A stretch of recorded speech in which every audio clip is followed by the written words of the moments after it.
इस वीडियो में हम हिस्ट्री की क्लास चैप्टर 5 को देखेंगे।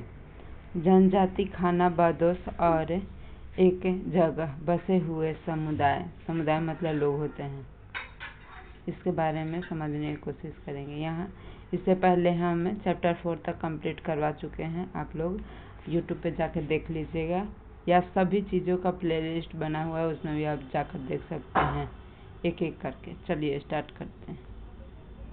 आप लोग लाइक, शेयर और सब्सक्राइब कर दीजिएगा। अध्याय 2, 3 और 4 में आपने देखा कि किस तरह राज्य का उत्थान और पतन हुआ, कैसे विकास हुआ और खत्म हुआ, उसके बारे में है। इस उठापटक के बीच ही कलाओं, दस्तकारियों और उत्पादक गतिविधि की नई किस्में शहरों और गांवों में फल फूल रही थी। मतलब उस समय लोग जो थे अलग अलग तरह से शहरों और गांवों में बढ़ रहे थे, उसी को फलना फूलना हुआ, वृद्धि कर रहे थे, विकास कर रहे थे। एक लंबे अंतराल में कई महत्वपूर्ण राजनीतिक, सामाजिक और आर्थिक परिवर्तन हुए, लेकिन सामाजिक परिवर्तन हर जगह एक समान नहीं थे, क्योंकि अलग अलग किस्म के समाज अलग अलग तरीकों से विकसित हुए। ऐसा कैसे और क्यों हुआ, यह समझना महत्वपूर्ण है, मतलब जरूरी है। जनजाति नृत्य एवं संतान चित्र खरा,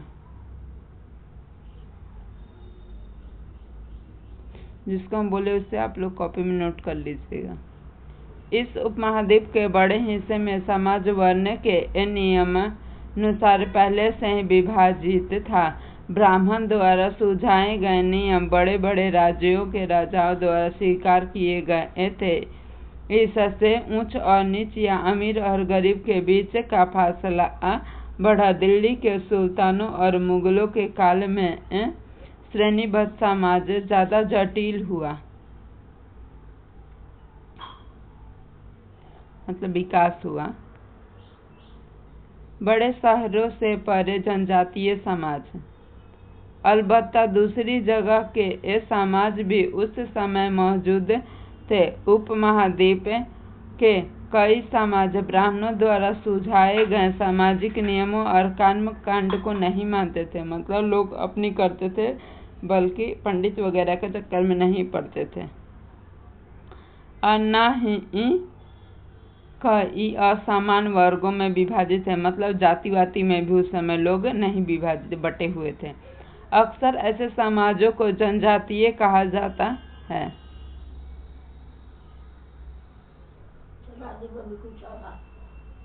प्रत्येक जनजाति के सदस्यों नातेदारी के संबंध में से जुड़े होते थे। कई जनजाति खेतों से अपनी जीविकोपार्जन करते थे, तो कुछ जनजातियों के लोग शिकार संग्राहक थे, पशुपालक थे, मतलब कुछ जो थे कि खेती वेती भी करते थे, और कुछ जानवरों को पाल कर भी अपना जीविकोपार्जन चलाते थे, मतलब बीवी बच्चों का पेट पालते थे।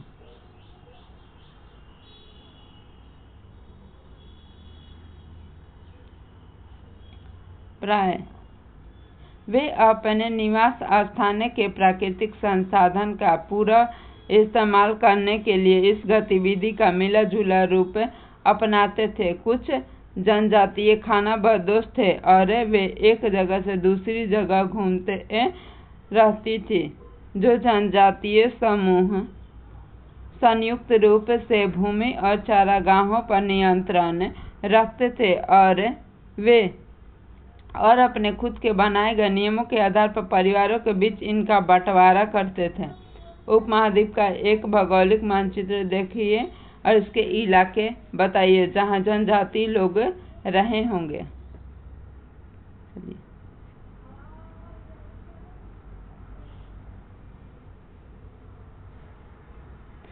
इस उपमहाद्वीप के विभिन्न हिस्सों में कई बड़ी जनजातियां फली फूली सामान्य वे जंगलों, पहाड़ों, रेगिस्तानों और दूसरी दुर्गम जगहों पर निवास करती थी। कभी कभी जनजातीय विभाजन पर आधारित अधिक शक्तिशाली समाजों के साथ उसका टकराव होता था। कई मायनों में इन जनजातियों ने अपनी आज़ादी को बरकरार रखा और अपनी आह्लादा संस्कृति को बचाएं।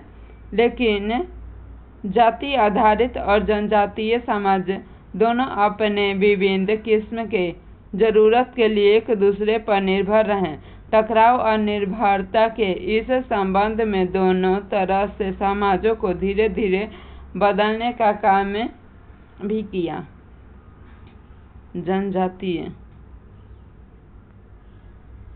जनजातीय लोग कौन थे? समकालीन इतिहास और मुसाफिरों ने जनजातियों के बारे में बहुत कम जानकारी दी है। कुछ अपवादों को छोड़ दे तो जनजातीय लोग भी लिखित दस्तावेज नहीं रखते थे, मतलब लिखना नहीं जानते थे और उसे संजो कर नहीं रखते थे, लेकिन समृद्ध रीति रिवाज और वांशिक मौखिक परंपराओं के संरक्षक थे। वांशिक मतलब होता है मुख से बोलकर एक दूसरे से सुनना और उसे कई समय तक याद रखना। बल्कि आज हम लोग क्या करते हैं, किसी भी चीज़ को कॉपी पर नोट करते हैं, लिखते हैं, लेकिन पहले ऐसा नहीं था। लोग मौखिक को सहेज कर रखते थे और एक दूसरे से उसी को शेयर करते थे, मतलब बांटते थे। ये परंपराएं हर नई पीढ़ी को विरासत में मिली थी।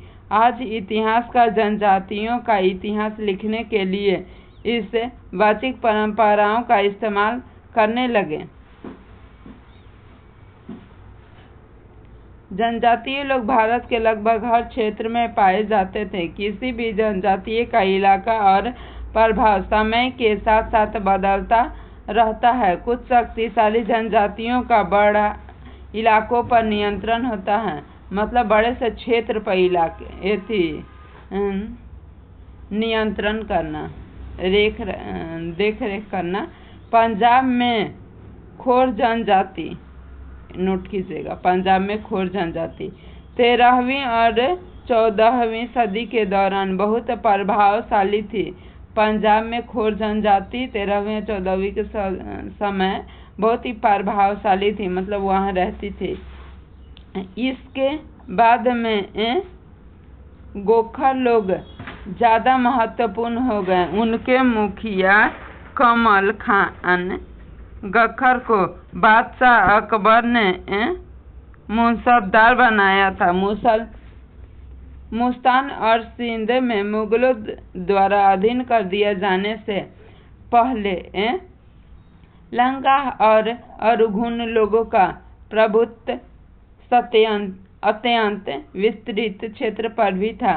उत्तर पश्चिम में और एक विशाल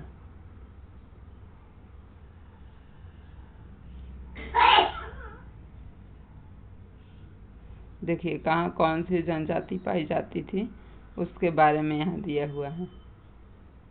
गुजरात में भील जनजाति थी और राजस्थान में असम, देखिए भील, कोली और जाटवासी, ये सब गुजरात में। ये महाराष्ट्र में भील, कोली और कटकारी से सबको बताएं कहाँ कौन सा पड़ता है। इसको अलग से एक वीडियो में डाल देंगे ताकि समझने में दिक्कत ना हो। एक शक्तिशाली जनजाति थी बलोच।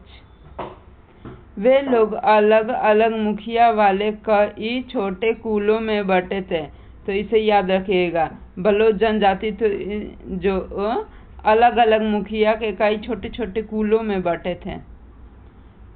पश्चिमी हिमालय में गड़रिया की जनजाति थी। पश्चिमी हिमालय में कौन सी जनजाति? गड़रिया।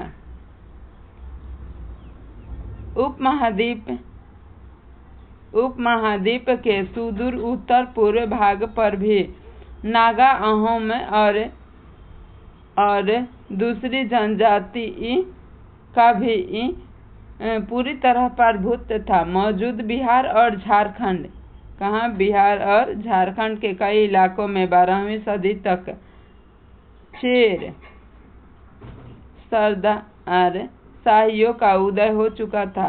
बादशाह अकबर के प्रसिद्ध सेनापति राजामान सिंह ने 1591 में चेर लोगों पर हमला किया और उन्हें परास्त किया। परास्त मतलब हराना। उन्हें लूटकर अच्छा खासा माल इकट्ठा किया, लेकिन वे पूरी तरह अधीन नहीं हुए। मतलब कितना भी लूटने के बाद वह पूरी तरह खत्म नहीं हुए, उनके पास धन खत्म नहीं हुआ और वे खुद डटे रहे। औरंगजेब के समय में मुगल सेनाओं ने चेर लोगों के कई किलों पर कब्जा किया। किसने कब्जा किया? अकबर के सेनापति ने जो था वो टोडरमल, वो धन वहाँ से चेरों से झगड़ा लड़ाई किया, वहाँ से धन इकट्ठा कर लाया और औरंगजेब जो था उनके कई क्षेत्रों पर ही कब्जा कर लिया और इस जनजाति के अपने अधीनस्थ बना लिया, मतलब अपने अधीन कर लिया। इस क्षेत्र में रहने वाले महत्वपूर्ण जनजाति में मुंडा और संथाल थे। यद्यपि ये उड़ीसा और बंगाल में भी रहते थे। संथाल और मुंडा जनजाति कहाँ पाई जाती थी? बंगाल और उड़ीसा में। परिवार या घर का एक समूह को कुल कहते हैं, जो एक ही पूर्वज की संतान होने का दावा करते हैं। जनजातीय संगठन प्राय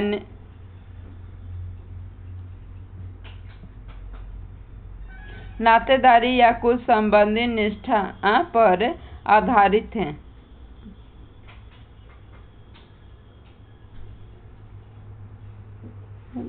खाना बदोश से कल देखेंगे, मतलब अगले वीडियो में। कर्नाटक और महाराष्ट्र की पहाड़ियाँ कोली, बेराद तथा कई दूसरी जनजातियों के निवास थे। कोली लोग गुजरात के कई इलाकों में रहते थे। कुछ और दक्षिण में कोरांगा, वेतर, मारवाड़ और दूसरी जनजातियों की विशाल आबादी थी। भीलों की बड़ी जनजाति पश्चिम और मध्य भारत में फैली। 16वीं सदी का अंत आते आते इसमें से कई जगह बसे हुए खेतिहर और यहाँ तक कि जमींदार बने। जमींदार वो होता है जो कर्ज देता है लोगों को, उसे जमींदार कहते हैं। और कृषक होता है जो खेती करता है, उसे कृषक कहते हैं। तब भी भीलों के कई कुछ शिकारी संग्राहक थे। भील एक जाति थी।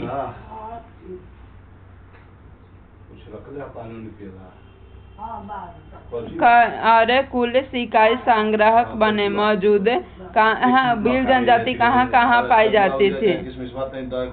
छत्तीसगढ़, मध्य प्रदेश, महाराष्ट्र और आंध्र प्रदेश में गोंड बड़ी तादाद में फैले हुए थे। मतलब वो जनजाति इन इलाकों में फैली हुई थी। कौन सी जनजाति? भील जनजाति। कहाँ कहाँ? वो शिकारी संग्राहक थे, मतलब ये जानवरों का शिकार करते थे और उन्हें रखते थे। तो संग्राहक मतलब होता है रखना। कहाँ कहाँ पाए जाते हैं? छत्तीसगढ़, मध्य प्रदेश, महाराष्ट्र और आंध्र प्रदेश। गोंड लोग तादाद में फैले हुए थे। चलिए बस देखिए लोग शिकार कैसे, महिलाएं भी यहाँ शिकार कर रही हैं और पुरुष लोग भी शिकार कर रहे हैं। देखिए महिलाएं भी 3 धनुष लेकर और जानवरों का शिकार कर रही हैं।